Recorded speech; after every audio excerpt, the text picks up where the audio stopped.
Welcome to the Dibley Diaries for this week. This week we're going to be thinking about the story of Jesus healing Bartimaeus, who was blind. And in the Rural Challenge I just wanted to talk for a few minutes about some of the challenges about accessibility in church buildings and what that looks like, how we welcome people to church services. So one of the things that I particularly wanted to think about was the sight versions of that. What is it that we can do for making it easier for people who have problems with sight, feeling welcome and feeling that our services are accessible to them. So the first and simplest and most important thing to do is to make sure that there are large print copies of the service sheets available for people to use, and if necessary make them really large print, depending on what you have. So look up the guidelines, look up what you can do and think about what that can be. Now, one of the people that I worked with had a really good point. She always maintained that the actual service sheet should not look too different. So if it was in a booklet, don't necessarily make the booklet a bigger size, just make it so that the print is large and put in extra sheets if necessary, so that you're not sort of just exacerbating people's kind of differences because, oh, you've got the super size service sheet. I think she was right. Sometimes it's difficult. All the people I know who have struggled with large print would rather have a large print, even if it's different, than no large print at all. One of the other issues is making sure whoever hands out hymn books and service sheets knows that there are large print versions available, because then sometimes they just give them to anybody, or sometimes they don't give them to the people who need them, and actually that's the whole community's responsibility. What can we do about that? How can we make sure that people can see well? Lighting is another big issue in church buildings. I had a church building where a very esteemed optician came, and he said, well, actually your lighting is not good enough in dark conditions for anybody who's got any sort of sight issue to be able to read anything at all anyway. So that's another issue. What is our lighting like? Is there anything that we can do sensibly which will help sort that out? And the other thing which has always stayed with me is using services which are familiar to people. So if people want to come to a service which is familiar, then even if they at that point have no sight at all, then they can be joining in with the service even though they can't read anything. And this was particularly poignant for me. I used to take a Book of Common Prayer service 20 years ago in the church that I was working in there, and 3 of the people who came to that service had no sight at all, but they knew the words. They were familiar with what happened, they knew the words, so they could join in. And that's happened to me again recently, where someone who is struggling with their sight has said, actually it was fine because I knew the words, so I could join in. So maybe there is something about not always using different words every time in a service. How do we think about how we can make our church worship services accessible for people whose sight is not great?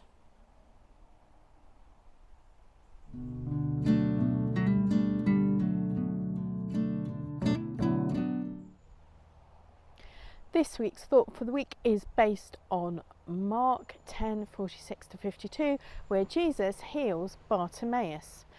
So it's a really important healing. It's something that we think about. Jesus is coming along the road, and Bartimaeus, who is blind, hears that Jesus is coming and starts calling out for Jesus. Jesus, Son of David, have mercy on me. Bartimaeus is shouting that out. Eventually someone tells him that Jesus is calling for him. He puts his cloak down, he walks to Jesus. Jesus asks him, what do you want? And Bartimaeus says, I want to be able to see. And Jesus heals him. Now Jesus says, go, you're well now, you've been healed. And interestingly, Bartimaeus doesn't leave Jesus. It says that Bartimaeus followed them. Now, I thought I was going to be talking about that this week in Thought for the Week, but I'm not. Actually, I'm going to be thinking about Jesus healing people and how Jesus couldn't stop healing people. Now, many years ago, we had an all-age service called God in Overalls, and that's what happens when you let your sleep-deprived young curate, that was me then by the way, think about an all-age service.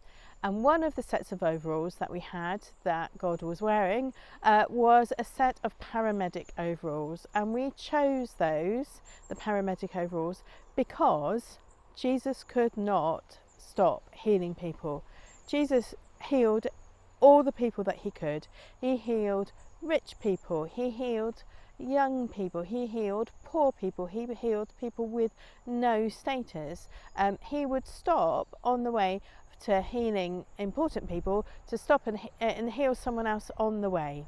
And on one notable occasion, which we'll be thinking about next week, he healed a dead person. And so it's we can't stop thinking about Jesus healing.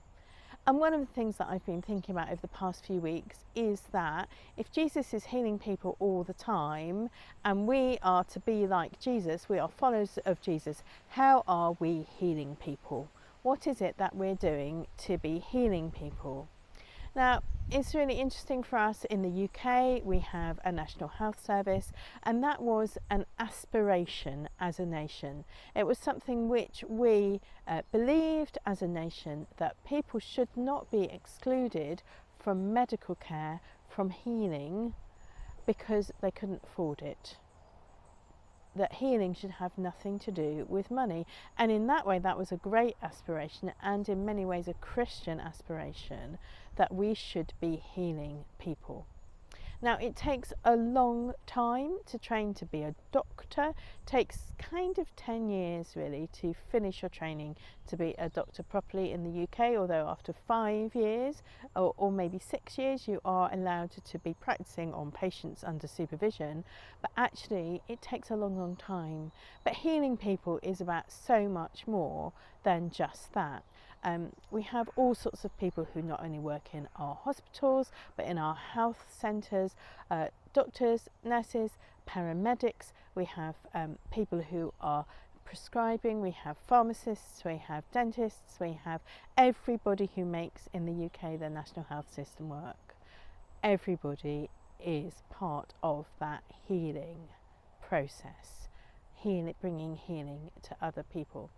So my challenge for us each really is what are we doing in our daily lives which is healing people? What are we doing which is bringing healing to them? Now, it might be that we can sit back in the UK and go, oh, I'm paying my taxes, so I'm paying for the National Health Service, and that is healing people.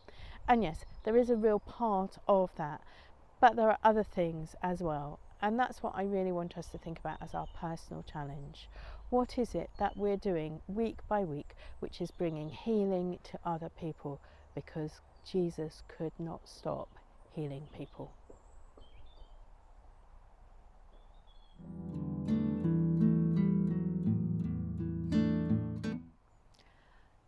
The Dibley moment of the week this week is about something which happened in one of the church buildings where I used to work. We're getting ready for the service, and the person doing the reading came up to look at the Bible on the lectern and realised they didn't have their reading glasses with them, and they were a bit panicked to start with, and then they realised that they didn't need to be panicked. I was like, oh, well, how are you going to do it? And they said, oh no, I'll just get some reading glasses out of the reading glasses drawer. Underneath one of the pews there was a little drawer. In that drawer there was an assortment of reading glasses, and anyone who needed them could just go into the drawer and get whichever reading glasses they need to be able to see to do the reading. What a blessing. A place in our church building where being able to see was something which we could help you with. Well, that's it for the Dibley Diaries for this week. I pray that you and your village, however large or small, have a really blessed week where you can bring healing to each other.